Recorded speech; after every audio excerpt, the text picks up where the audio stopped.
This video contains information from Frank Herbert's original Dune saga, and also the Dune Encyclopedia.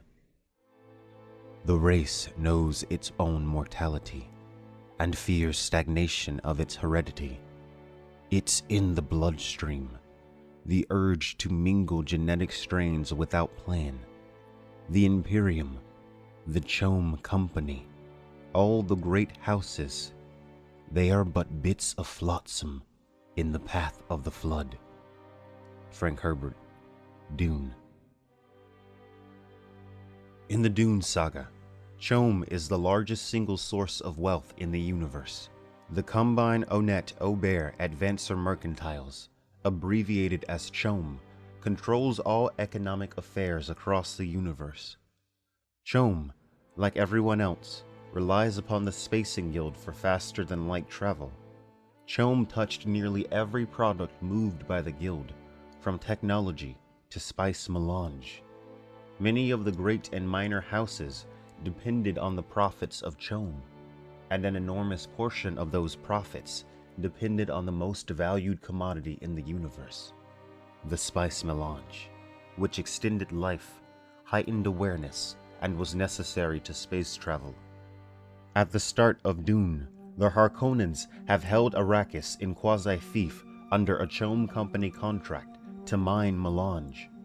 The flag of C.H.O.A.M is yellow with a half-red and half-black circle at its center. Directorships in C.H.O.A.M are the key to wealth in the universe. Each noble house took what it could. C.H.O.A.M directorships are the real evidence of political power in the universe. The Spacing Guild and the Bene Gesserit Sisterhood are silent partners within C.H.O.A.M. The Padishah Emperor and the Landsraad control the management of the corporation and the board of directors. The Landsraad represents the great houses of the Imperium. C.H.O.A.M is similar in structure to that of any corporation. It is made up of shareholders, and major shareholders are given directorships that lead to the board of directors. All shareholders in C.H.O.A.M, however, are members of noble houses. Though all directorships are held by the great houses, the Emperor has the power to bestow and revoke directorships as he pleases. After the rise of the God Emperor Leto II, the influence that C.H.O.A.M possessed was drastically reduced. But this was the case with all organizations during the reign of the Worm God Emperor.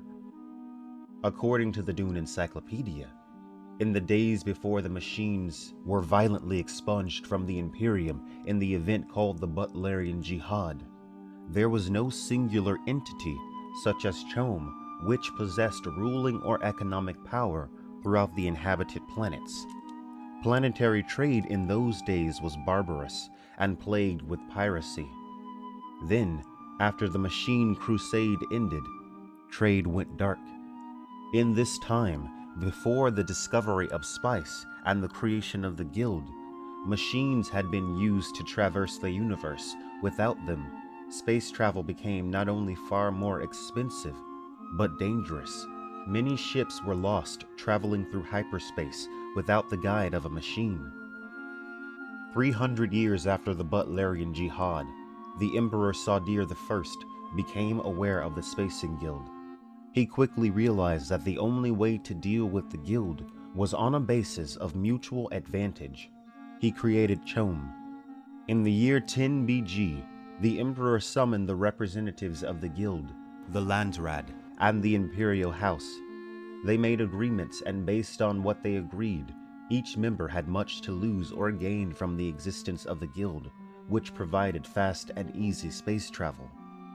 Through a genius use of purposeful misdirection, the guild was able to keep their dependence on the spice trance for their navigational abilities a secret. By leaking information about the geriatric properties of the spice melange, the spice slowed aging, they ensured their co-participants would not look more deeply into the other properties of the spice melange. The geriatric qualities of melange intensified the feelings of the Landsraad towards the guild and the return of galactic trade. They knew that they themselves were vulnerable to the effects of trade, and this added to the reasons they wished to control the guild. Eventually, both the Guild and the Landsraad realized that their desires aligned. Both groups wanted the return of trade, but only in a manner that would allow each organization to survive.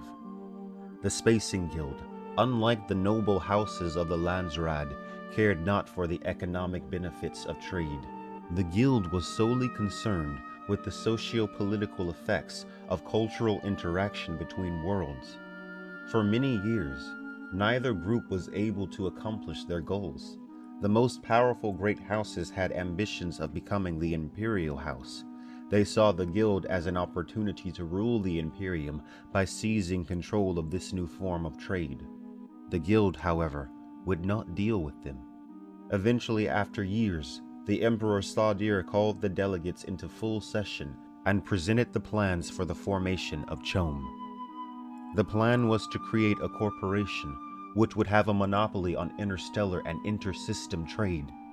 Membership in C.H.O.A.M was limited to the feudal governments who ruled at least one planet. The Emperor was assigned 20% of the shares, far less than the amount he could rightfully take.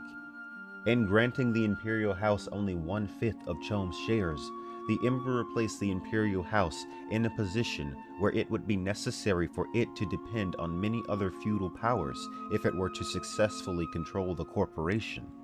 Over the next 5 centuries, the Empire experienced a period of rapid growth, expanded by conquest. Eventually, the Empire controlled all the habitable planets available to the current navigational abilities of the Guild. The new trade system was easily supported after the formation of C.H.O.A.M. The steady expansion of the Empire not only replaced the losses, but added to the available resources. In this time, the Emperor's power had grown significantly. The Imperial House controls 25% of C.H.O.A.M's shares. Including the voters he controlled, the number was closer to 35%. Though this was not an outright majority, it still created unrest among the great houses who noticed the trend. The Emperor could nearly always persuade at least 15% or more partners, the result being that in almost all instances, the partners affirmed the position of House Carino. Still, in those days, the Emperor and his supporters never controlled more than 60% of the vote, and the Emperor himself never more than 40%. The economic balance was such that the century-to-century change was never more than 10%, which was easily sustainable. Some minor houses were indeed able to raise themselves to the status of great houses. It wasn't until the rise of House Atreides that this all changed. When Paul Atreides defeated House Carino with his Fremen army, the only immediate effect on C.H.O.A.M was the transfer of 38% of the Directorate votes from House Carino to House Atreides. This was the total of House Carino's shares at the time. Many revolted against House Atreides. Each house that defied House Atreides was defeated, and their shares were taken over. By the time all the revolting houses lay defeated, House Atreides owned 51% of the C.H.O.A.M Company's shares, making it the first time in history that the Imperial House had outright control of C.H.O.A.M. The priesthood of Muad'Dib controlled 5% of the shares in addition. All of this inspired a large amount of hate for House Atreides. Not only had the people of the Imperium lost much of their wealth, they were exposed to an increasingly despotic rule. C.H.O.A.M managed to survive before and after the death of the God Emperor, during the time of the Scattering, and during the return of the Honored Matres. How's it going, guys? If you like this video, please leave a like and also subscribe if you want to see more. Also consider supporting this channel on Patreon. If you pledge $5 or more, you get this cool bookmark with all these quotes on it. And if you pledge any amount, you get access to all the content that goes up there that's not on YouTube.